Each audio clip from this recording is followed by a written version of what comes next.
নমস্কার, জয় মাতা। দর্শক বন্ধু, আপনি একদম কিঞ্চিত মূল্যে কিংবা অল্প মূল্যে কিভাবে আপনার মনের মানুষ কিংবা আপনার কাছের মানুষকে একটি সহজ শক্তিশালী বশীকরণ করতে পারবেন দর্শক বন্ধু। হ্যাঁ দর্শক বন্ধু, আমি বিশেষ করে বলবো, আপনার উদ্দেশ্য যদি সৎ থাকে, আপনার চাওয়াটা যদি সৎ থাকে, আপনি অবশ্যই ফল পাবেন। তারপরে আপনি যদি একটু পরিষ্কার পরিচ্ছন্নভাবে করতে পারেন দর্শক। আজকের এই শক্তিশালী যে বশীকরণটি, সেই বশীকরণটি আপনি কিভাবে করবেন টোটালটা তুলে ধরবো আজকের এই ভিডিওর মাধ্যমে দর্শক বন্ধু। তাই ভিডিওটি খুবই স্পেশাল হতে চলেছে। আপনাদের সকলের কাছে অনুরোধ রাখবো, ভিডিওটি প্রথম থেকে শেষ অবধি স্কিপ না করে দেখবেন। আর এই ভিডিওর মাধ্যমে আমার চ্যানেলে যারা নতুন এসেছেন তাদের সকলকে বলবো, দয়া করে চ্যানেলটিকে সাবস্ক্রাইব করবেন এই ধরনের বিশেষ বিশেষ ভিডিও পাওয়ার জন্য দর্শক বন্ধু। বহুদিন পরে আসলাম ভিডিও করতে, কিছু ব্যক্তিগত কারণের জন্য খুব ব্যস্ত ছিলাম কদিন, তাই এই ভিডিও আসতে পারি, তার জন্য সবার কাছে ক্ষমা চেয়ে নিচ্ছি। চলুন আজকে মেন বিষয় আসি, আজকে ভিডিওটি শুরু করে দর্শক বন্ধু। দর্শক বন্ধু, ভালো করে খেয়াল করবেন, ভালো করে শুনবেন দর্শক বন্ধু, তাহলে আর কোনো কিছুরই দরকার পড়বে না দর্শক। আপনার এই শক্তিশালী বশীকরণটি করতে গেলে আপনি কি জোগাড় করবেন? আপনি জোগাড় করবেন, ভালো করে খেয়াল করুন, আপনি জোগাড় করবেন সাতটি বট পাতা। ভালো করে খেয়াল করবেন, 60টি বট পাতা জোগাড় করবেন। জোগাড় করা হয়ে গেলে সেই বট পাতাগুলো সুন্দর করে পরিষ্কার জল দিয়ে পরিষ্কার করে ধুয়ে নেবেন। তারপর কি জোগাড় করবেন? আপনার পছন্দ মতন আপনার আশেপাশে একটু আগে দেখে নেবেন কলা গাছ কোথায় আছে। দর্শক, সেই কলা গাছটি কোথায় আছে সেই জায়গাটি একটু দেখে নেবেন, কলা গাছটি কি কাজে লাগবে শেষে বলছি, ভালো করে শুনুন।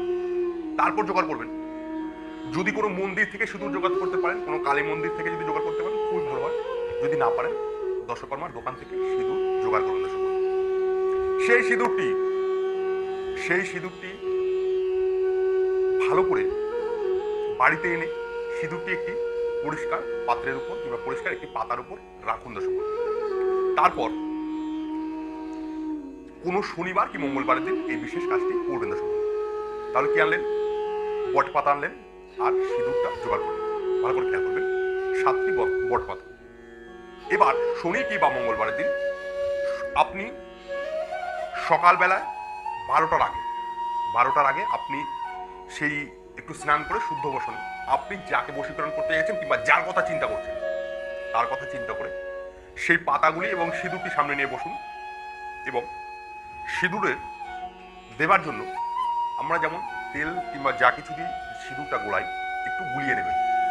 গুলিয়ে নেবার পর আপনি ভালো করে খেয়াল করুন, 3 আঙ্গুলের পাশে এই আঙ্গুলটি ডান হাতের, ছেলে হলে ডান হাতের দিয়ে আঙ্গুলটি আপনি সেই সিঁদুরটি গোলানো সিঁদুরটি লাগান। সিঁদুরটি লাগিয়ে 7টি পাতা আপনি 7টি পাতায় আপনি যাকে বশীকরণ করতে চাইছেন সিঁদুর দিয়ে 7টি পাতায় তার নামটি সেই বট পাতাটির উপর লিখুন দর্শক। লেখা হয়ে গেলে সিঁদুরটি আপনি আর যখন যদি থাকে একটু বেঁচে থাকে কিংবা সিঁদুর যদি না যেটুকু লাগবে না কিংবা থেকে রয়েছে সেটুকু সিঁদুর আপনি জলে ফেলে দেবেন দর্শক বন্ধু।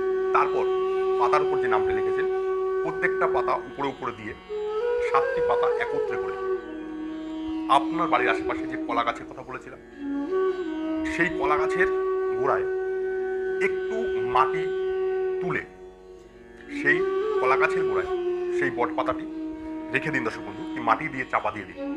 দেখবেন কিছুদিনের মধ্যে দর্শক বন্ধু আপনি যদি সঠিকভাবে এবং শুদ্ধ আচারে এবং আপনি যদি সৎ উদ্দেশ্য মনে নিয়ে আপনি এই কাজটি করেন, সেই মানুষটি খুব তাড়াতাড়ি দেখবেন আপনাকে নিয়েই ভাববে আপনার কাছে আসবার জন্য। সে যত দূরে থাকুক আপনার কাছে আসবার জন্য সে উতলা হয়ে উঠবে দর্শক বন্ধু। বললাম শক্তিশালী একটি বশীকরণ, খুব সহজ পদ্ধতি দর্শক।